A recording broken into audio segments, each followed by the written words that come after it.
Ladies and gentlemen, we'd like to open the floor for some questions and answers. We've got the DM, the panel members, or any of the speakers that have spoken before. So are there any questions? I've got one over there, one there. Sorry, is there a row, one over here? Could we maybe take those 3 questions? Jack Hossef from the Office of the Premier in Gauteng. I work with Injabulo Satebe, who is meant to be next to me, on economic acceleration.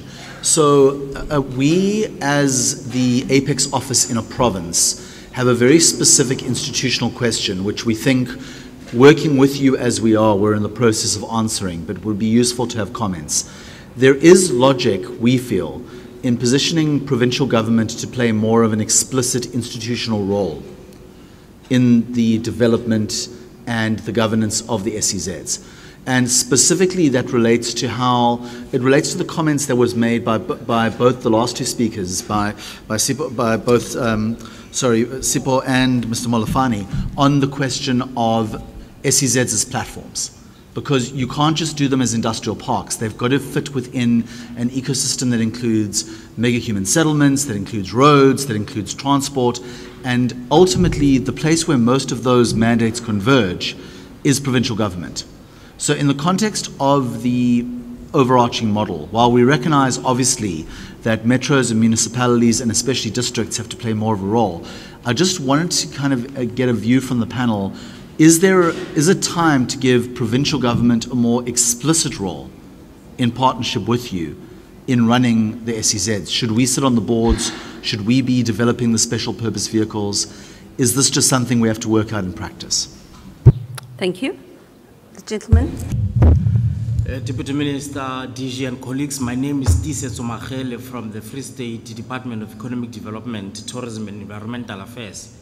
I just have 2 questions. I think Mr. Zikode referred to his experiences with China.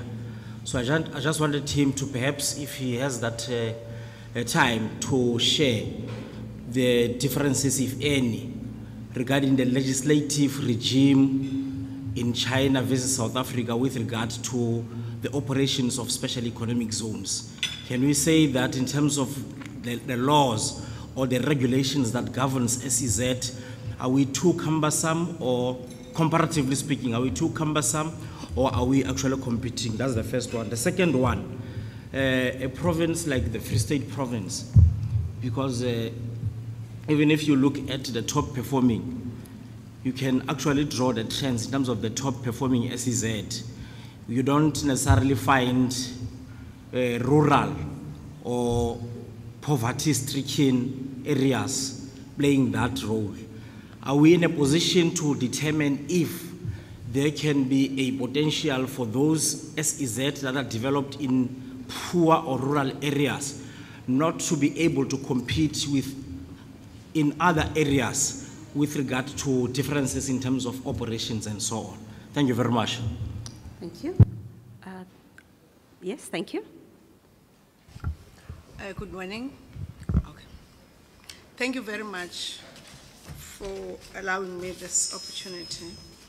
I'd like to start by congratulating the Coega, East London and Dube SEZs for a sterling job. Job well done. By the way, I'm Vuyelwa Tony Penga, a member of the SEZ Advisory Board.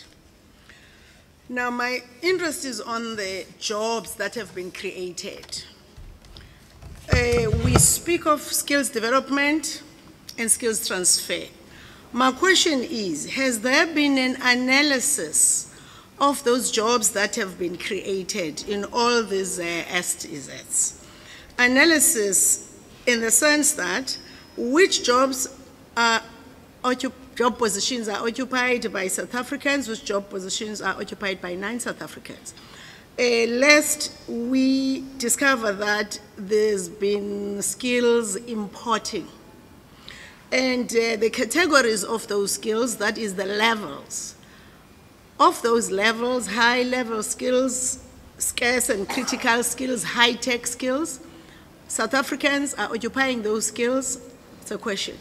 And then low-level skills, so the analysis in a nutshell, has it been done to get a true reflection of what is actually happening in the jobs that have been created? Thank you. Thank you. We'll take Paul, and we'll give then the panel a chance to respond. Thank you.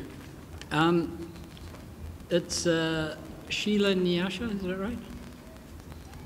Just a little bit of hope on your 4IR is that mechanization and automation, as I was saying to the Deputy Minister earlier today, when we've drilled down, if all of those new robots, services, ICT are locally sourced, it is job neutral. We've done a CGE model, economists like those things, and it shows it's job neutral if you're not importing. So where 4IR is a big threat to us is where it happens and all your robots, your ICT, everything is done in the first world. Then we lose jobs. So just an important aspect when we drill down into like the mechanization, automation of coal mining, we found it's actually job neutral if you don't import Caterpillar, Komatsu, Sandvik, Atlas Copco, and you make it all locally. And you service, because suddenly in 4IR, the service industries around the ICT start being your biggest job creator. The second is Maoto. I think there's a bit of an elephant in your room, and that is you refer to the need for the infrastructure to work with the SEZ, and the elephant in the room is it doesn't. We have, under your lessons learned, I would have put number one, disarticulation between the SEZs and our infrastructure, principally Transnet. I'm old, so I can be rude.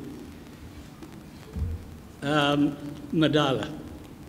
We have the Republic of South Africa, and then we also have the independent Republic of Transnet, who do what they do.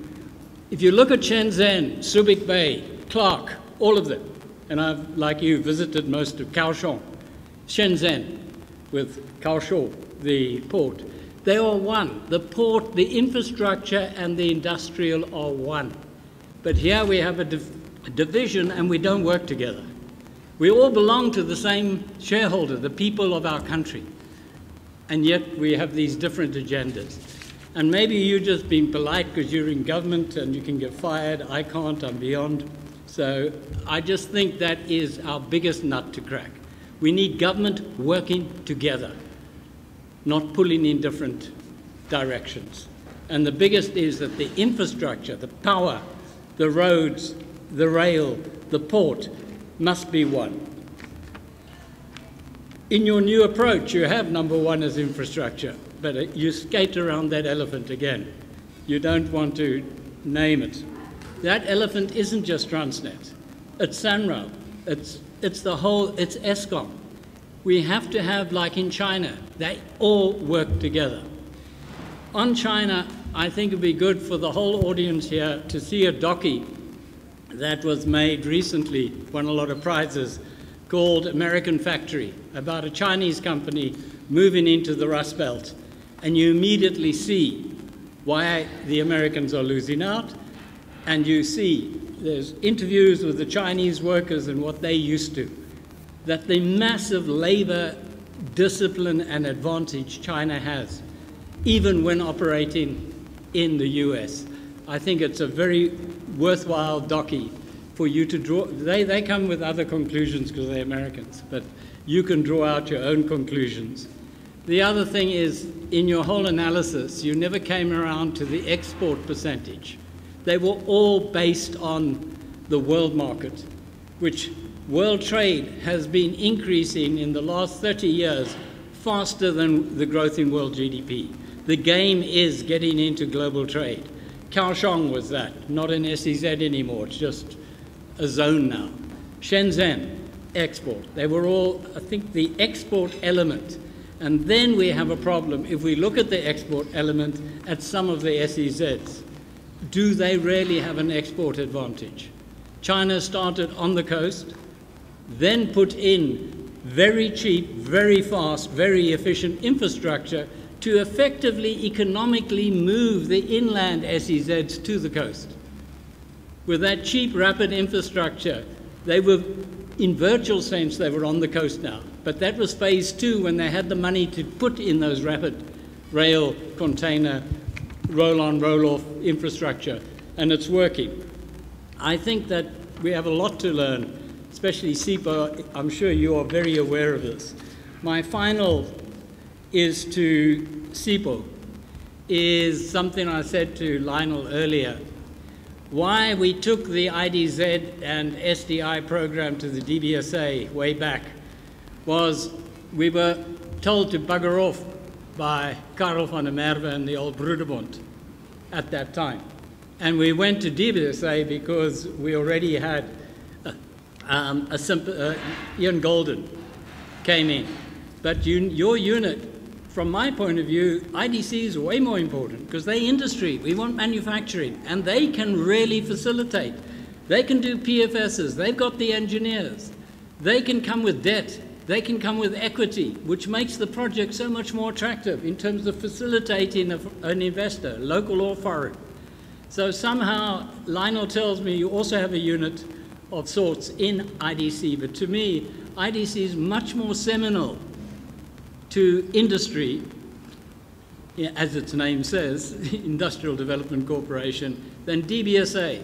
The infrastructure is great, and IDC has always done industrial parks, way back, even in apartheid days.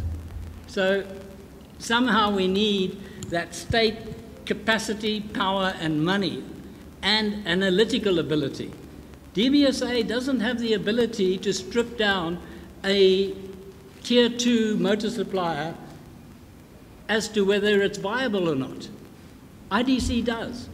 It has a unit with auto engineers, etc., who will strip it down and will get at least an indicative internal rate of return out of it. Otherwise, I must congratulate all three of you. I really thought they were top quality interventions, despite my mild criticisms. I think this is just fantastic, the way you are moving forward to a coherent and clear strategy for SEZ. Thank you. Thank you. Mahoto, SIPO, and then maybe DG and DM can come in. I don't know, Sheila as well. I think maybe if I can start with the first question from Gauteng, the role of provinces, and I think that is exactly what we're doing now, to ensure that in crafting this new strategic approach, fundamentally we are saying that we must pull all critical stakeholders. The province must be the key driver in terms of the development, working hand in hand with the metros and the local and district municipalities, and having national departments and development agencies supporting. In actual fact, we actually piloting this in Gauteng, where we started. We are currently wrapping up with the Tshwane. As soldiers, the next battle would be the Vaal area.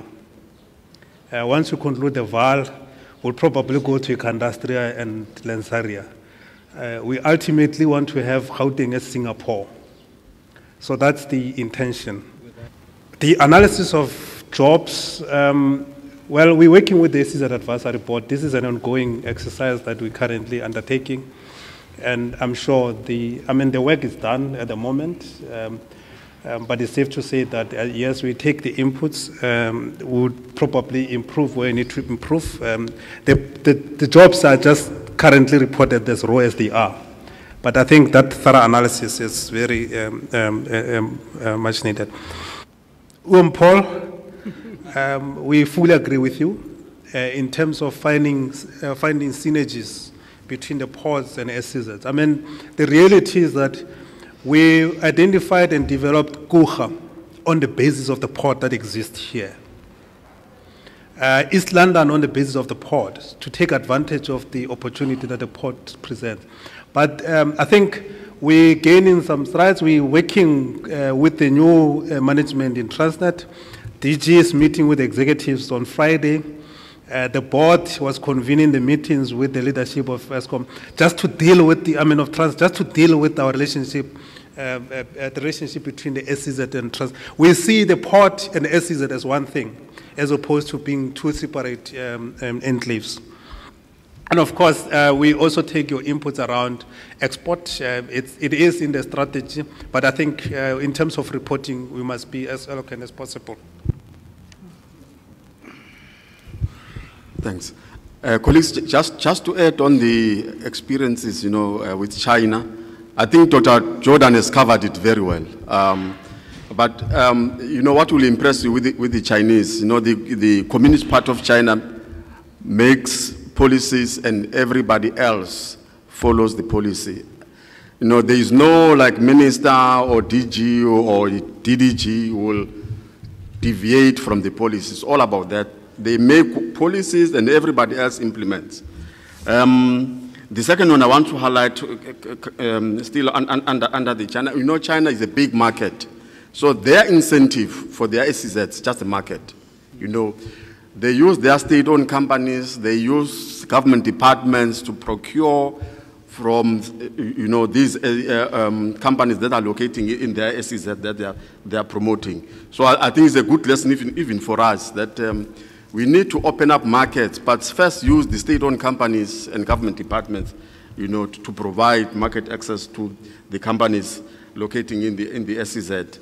And their SEZ, they're not geographically limited. Like ours, it's a requirement of the Treasury that we have to say exactly, where are the boundaries of the SEZ. Theirs, you'll find that the whole city, even the surrounding areas, SEZ. So I think this is one of the areas that we will be moving to. The business support within the SEZ, efficient, perfect. You go in there, the operators that are running the SEZ, they provide services, that makes it very easy for the people who are inside the SEZ, to do their business. So I think just to add on Dr. Jordan's comment, DPSA versus the IDC, yes, Dr. Jordan, I think you are right. When it comes to really the promotion, the investment analysis, and all those things, IDC, you can't question it. But obviously, you see, IDC belongs to us as a DTI. You don't have to go to cabinet to ask for the establishment of a unit within the IDC. The IDC as a whole is part of the team. We are just emphasizing the DPSA one because obviously it's under the Treasury. From time to time, we have to arm wrestle with the Treasury on some issues. But I think we're 100% spot on that one. The IDC is leading on the investment promotion, business analysis, investment analysis, and all those things. Yeah, I think I will cover those. I don't know whether there's anything you can cover. DG, and then maybe DM can wrap. I think just one small point to cover is that I think Paul's point about the Republic of Transnet, and I think as you know, the DM unlocked the Tshwane SEZ by getting the Premier of Gauteng involved. The second one he is busy with is with Transnet. He's engaged with him a few times, but with the vehicles, and this is the lesson, the key failure is now actually is not in the private sector and in the industrial sector. They're way ahead of us. So Ford has agreed they're under commitment, under contract to supply 200,000 vehicles now to the global market. The problem is now with the ports thing, the Ford has met the Premier of Eastern Cape because they cannot get those vehicles through Durban anymore. So they've already made the decision now because they cannot rely on the port of Durban. They've come down to P and they had a good meeting with the Premier and facilitated by the DM. They are going to have to go an extra 600 kilometers to come and do it via PE to export those vehicles. So that's the real crisis we face from the state side, where we've attracted, as Maoto said, Ford is going to be the biggest SUV production plant in the global chain of Ford. So our problem is we just need to provide them with the infrastructure to get that goods to market and to, as I said, and the key constraint there is Transnet. But as I said, luckily we do have, and there's an opportunity now for Eastern Cape again, because they're going to be the port now for the export of the vehicles as well. But that's the important point about, I think our failure is now completely, and that's why the role of the state is so critical, that we must bring back state to center place, well, to perform its public function. Let's forget about the private sector function. I think that the companies are quite capable of running the produced vehicles. We can tell them nothing about producing a vehicle, but they cannot, as I said, they cannot provide a rail or a port. That's our job. Thank you, DG. DM? Thanks very much, Judy. I just want, and Paul, I can't speak like you because of the age difference. So I still have a risk, I'm sure you So I just want to speak about two things, the imperative of one government and the power of one message.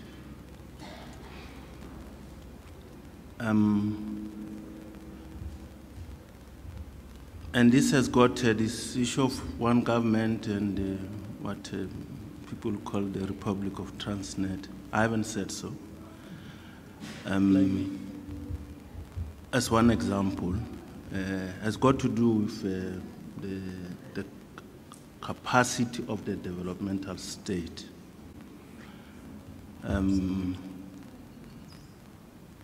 We have to attend to this matter. We would see that when we're doing the priorities, later post-cabinet, so President actually says we started with jobs, the economy jobs and the rest, and before the Africa and the world, it was the developmental state. Now he says, no, in fact, that must be priority number one. So, we have to tackle that, and we're mindful that it's going to be difficult. When we have a government and the broad state that has worked in particular ways for a very long time, is going to take quite a lot of work to change the culture that is entrenched.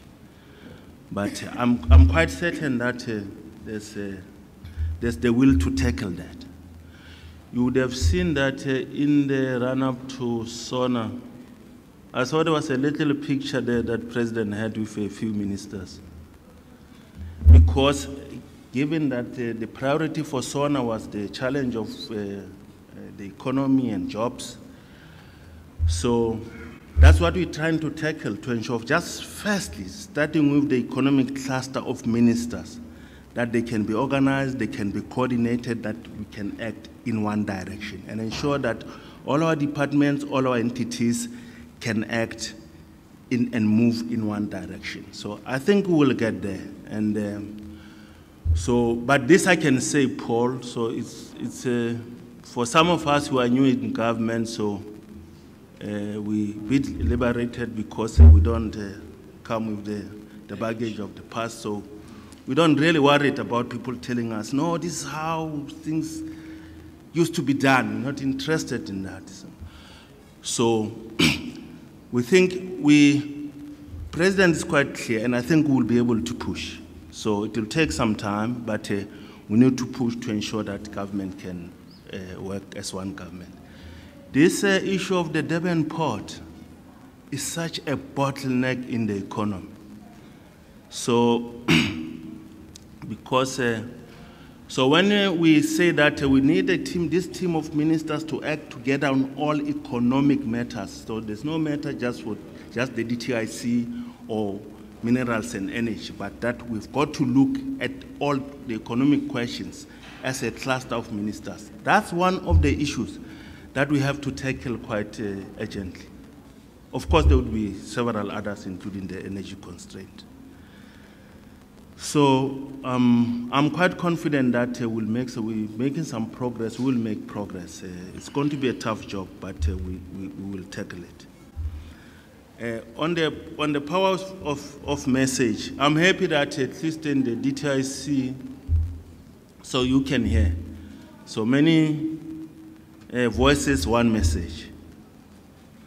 So in the past, I always thought that to appear clever, you must say your own things, different from others. And that's what we like in South Africa, because you think if you repeat something that somebody said, you're not look intelligent, so you must say your own things, invent your own words. So I learned after a long time listening to the Chinese, and these are the people who hate or like them. These are the people who drove a 21st century miracle with regard to the performance of the Chinese economy. They are very simple people, one message all the time. Whether you are the head of a medical faculty, or an engineer at an SEZ, or a provincial secretary of the party or of a district, throughout the system, one message. I have learned. Now, so that's why here at home we must also learn, especially on the economic front, that there must be one economic storyline all the time, from everybody, from all the ministers in the economy, one line, one message. Thanks very much, Judy. Thanks, everybody. Thank you very much.